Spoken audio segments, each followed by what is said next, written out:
From the Center for Agricultural Profitability at the University of Nebraska-Lincoln, this is Nebraska Farmcast. I'm Ryan Evans, and today I'm glad to be joined again by Cindy Houlden, a Cooperative Development Specialist with the Nebraska Cooperative Development Center here at the University of Nebraska-Lincoln. Today we'll be discussing an issue facing rural Nebraska and much of the country, which is the challenge of aging in place and the innovative solutions that are being developed to address it. Cindy will share some insights from her new article on the establishment of a Homecare Worker Cooperative Academy and how that's helping communities in Nebraska find sustainable ways to support their elderly residents to help them age in place. And you can find that article attached to the podcast notes here wherever you're listening to this. It's also on our Center for Ag Profitability's website, cap.unl.edu. Cindy, glad to have you again. Glad to talk to you, Ryan. Yeah, thanks for being here. So in your article, you write that the Homecare Worker Cooperative Academy was, in part at least, spurred by data that's saying that Nebraska and the entire country, for that matter, are potentially facing an elder care crisis. So what's the situation looking like with an aging population and the caregiver workforce? Well, we are officially in the silver tsunami, which is when the majority of the population is now 65 and older, and they're retiring. And as you may have figured out, as you get older, things happen to you. You become less healthy and may have health issues develop. And some of those health issues lead to the need for care. U.S. Census reports estimate that by the year 2060, we'll have 94.7 million Americans over the age of 65. 10,000 Americans are retiring every day, hence the silver tsunami. And for the first time in history, people over 65 outnumber children under the age of 5. In Nebraska, in 2010, 13.5% of our population was 65 and older. In 2020, that percentage was 16.4%, and 65 and older outnumbered those under 5 by 9%. So we're getting older. We just need people to care for us. Additionally, in Nebraska alone, in the last 3 years, 12 Nebraska nursing homes have closed, and there are currently 15 Nebraska counties that have no access to a nursing home or assisted living facility. So when you get out to rural Nebraska, as you get older, if you need care for a variety of reasons, there is literally nowhere for you to go except to one of the larger communities. So for example, here I'm in Buffalo County, I'm in Kearney, we have facilities. But if you go just a little bit to the west to Furnace County, they don't. So if they need somewhere to go, they're going to have to move to Phelps County or Gosper County or even Buffalo County to get care because they don't have care in these areas. And it makes it hard for families to remain in their communities. Yeah, and I encourage listeners to check out Cindy's article because, Cindy, you've got a map in there from the Department of Health and Human Services, just kind of a heat map showing where the nursing facilities are by county in the state. And when you get out west there, it starts to look pretty sparse on there. So it looks really white. Yeah, exactly. So you and your colleagues in the Nebraska Cooperative Development Center, I believe, along with some collaboration with another center, which I'm sure you'll get to here. This is kind of, again, spurred you to establish the Homecare Worker Cooperative Academy. So can you just talk about that academy, what it is, what a Homecare Worker Cooperative is, I guess might be a good place to start, and how that differs from traditional care models? Yeah, so what a home care worker cooperative is it is a home care entity, a home care agency that is owned by the workers. So it's not owned by a corporate located, it could be in Kearney, it could be in South Dakota, it could be in Chicago, it could be anywhere. It is owned by the workers that live and work in the community where the care is provided. So it's a really good economic model if you want to talk about self-empowerment and keeping wealth local. Because if you and I formed a worker cooperative, We would make the investments, we would do the work, and we'd share the profits. They don't leave where we are. And we get to make the decisions of what happens to those profits. Those decisions aren't made by some corporate board. And that's really important in these small rural communities that want to keep their wealth in their communities. So what the Home Care Academy does is it takes a group of interested individuals through the process of forming a worker-owned cooperative. We talk about what it's like to own your own business. What are the things you know how to do? And then we're able to connect them with resources nationwide. I serve on the steering team for the National Home Care Conference. And so I'm able to connect them with some great resources through the Cooperative Development Foundation, as well as an entity called Elevate Co-op, which is a co-op of home care co-ops and provides services for home care co-ops. And it's really good because you've got this wealth of knowledge of these people that have worked in this specific cooperative industry for over 30 years. And they can talk about all the things you need to do and help you navigate forming your business, owning your business, running your business, and all the logistical nightmares. The other cool thing that we help these communities do is we help them create some relationships with care providers across the country.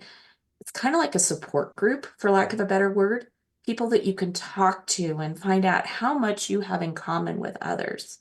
Because I think sometimes, especially in rural Nebraska, you think you're the only one that has this issue. Well, then when you start talking to someone from rural Washington State or rural California or rural Michigan or rural Minnesota, you realize that we're very similar. And it gives them some camaraderie and some sense of belonging to something bigger than themselves. And it's a really cool opportunity. And you mentioned Washington State there. I know that the Nebraska Cooperative Development Center was working with the Northwest Cooperative Development Center located there. So how's that collaboration been with them to bring this to life? We're still collaborating with them. It's actually moved beyond the initial collaboration because we're now part of a larger collaboration that's nationwide. It's a group, it's called 25 by 25, which is a national goal that was set by the Cooperative Development Foundation to have 25 worker-owned home care cooperatives by the year 2025. And so Nebraska is excited to be a part of that conversation. We will have our first one incorporated this summer in Arapahoe, and then we're also working in a couple other communities to hopefully have 2 and 3 incorporated shortly thereafter. So we're a part of this movement that's nationwide. Yeah, and it's really exciting what's been happening in Arapahoe, a small community here in Nebraska, of course. That's been really a focal point of your work with this project so far. As you mentioned, it's close to hopefully coming online. So can you just talk about the challenges that community has been facing and then how NCDC has been working with them to address those? Well, when their facility closed in 2021, it left them without a place for their residents that needed extra care to be. Some of those residents moved home, and some of them moved into other facilities, specifically in Elwood and Holdridge. We started our conversation with them as a way to care for those residents that wanted to remain at home and could safely remain at home with a level of care. Currently, there is a group of care providers just providing care on their own in Arapahoe. So the services are being delivered, and this is the group that we're working with to incorporate. So when they incorporate and they will become Republican River Valley Home Care Cooperative, they will bring those residents that they're caring for already in as clients. And because I laugh a lot that some of our work within NCDC, we get the cart before the horse. They're already providing the care. And so the question is, do we really have to incorporate? Well, what incorporation does for them is it allows them to formalize as a business. It allows them to create some consistency in services provided, some economies in scale, some substitute pools, some just they've formalized their business model, and they've talked about providing care, everything from dog walking, lawn mowing, housekeeping, all the way up to medical care, because they do have nurses that will be able to provide some higher level of care for residents. And what is exciting is it will create some job opportunities for young people in their community. We've talked about, being able to deliver training courses in the area, so that young people who may want to enter the nursing field but aren't quite ready to go into college could get a CNA, start caring for residents, start doing things. My daughter's a nurse and they talk about climbing the ladder. You start as a CNA, you get your LPN, then you get your RN, but you can stay within that group of working while you get your education. And it's a great model for young people who are motivated to care for our elderly residents. And it's just exciting to see the conversations that occur in the room. Great. And as this process in Arapahoe in particular starts to come to fruition, have there been challenges that have arisen either with that group or with any other groups that you're working with through the Homecare Worker Cooperative Academy? Any challenges of note that might kind of inform the direction of the Cooperative Academy or even the cooperative in Arapahoe? The number one challenge is getting people to agree to move forward. Getting the right people in the room, getting them to stay in the room, and getting them to agree to move forward.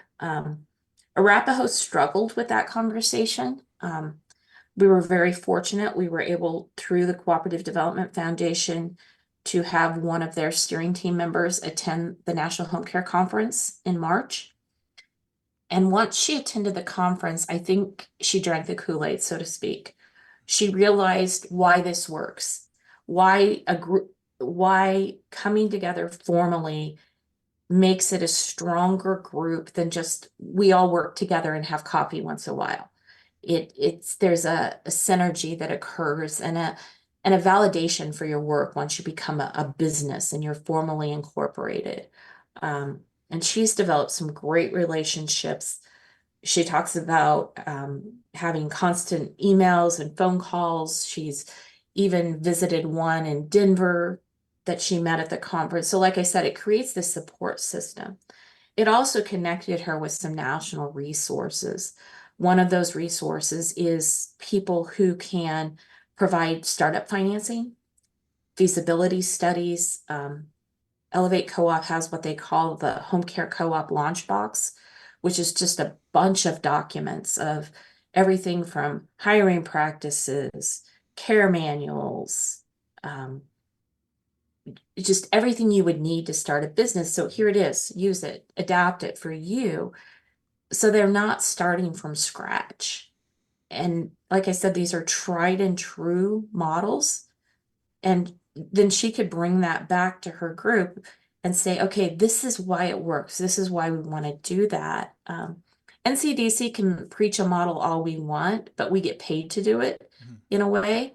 But when you can take the people and show them what they can do, it really, really gives some validation to the work we do. That's great that there are, these starting points in place for groups to lean on. If it sounds like this issue is not going to go away. It's only going to possibly become more pressing as time goes on here and the years roll on. So if somebody wants to get involved, as a person or a group of people in a community want to look into this, what are some good first steps for them to take, and how can NCDC help facilitate that? Honestly, if you want to if this is something that you think your community could do or you'd want to help spearhead, have coffee with your friends, your colleagues. It takes more than one person to start one.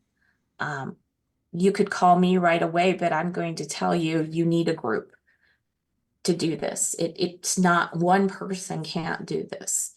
So start having a conversation within your community. We have some materials that we can share with you that you can share within your community. So you visit our website or even just give me a call at 308-293-6417 or shoot me a quick email. It's C Houlden, Houlden 2 at unl.edu. And I'll send you out some things. It's easy to hop on a phone call. It's easy to hop on Zoom. We'd love to talk to your community. We have some resources to connect you with. And, it's like I said, it's a nationwide movement, and these people really want to help. Mm-hmm. And last question, I'm just curious if you have any insight on who typically has been maybe leading the way in these efforts. Is it family members of people who are needing care? Is it home care workers who are now maybe looking for work because a facility in their community closed? Or is there any common pattern there? It's both. Mm-hmm. The initial reach out from Arapahoe was from a family member whose spouse had been in the Arapahoe Care Center, and she wanted to be able to keep him at home.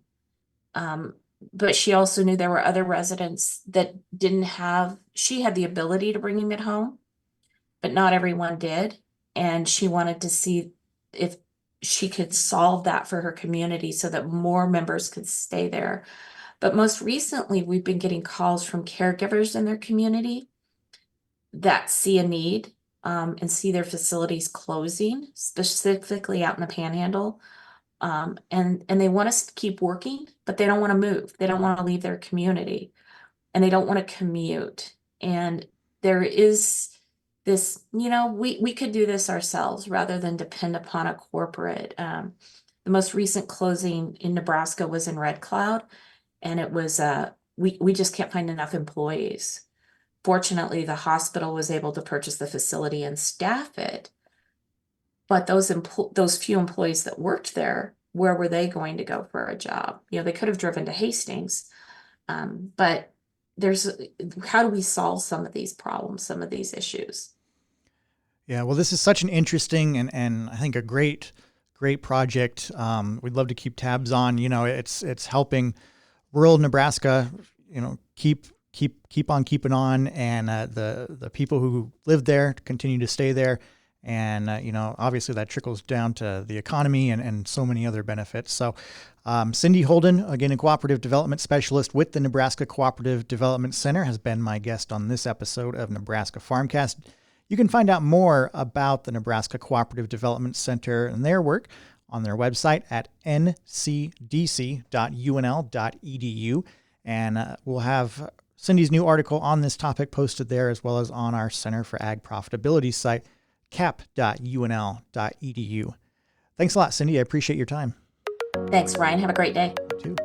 Nebraska Farmcast is a production of the Center for Agricultural Profitability at the University of Nebraska-Lincoln.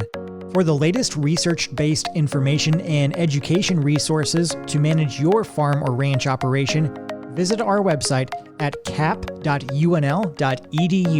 That's cap.unl.edu.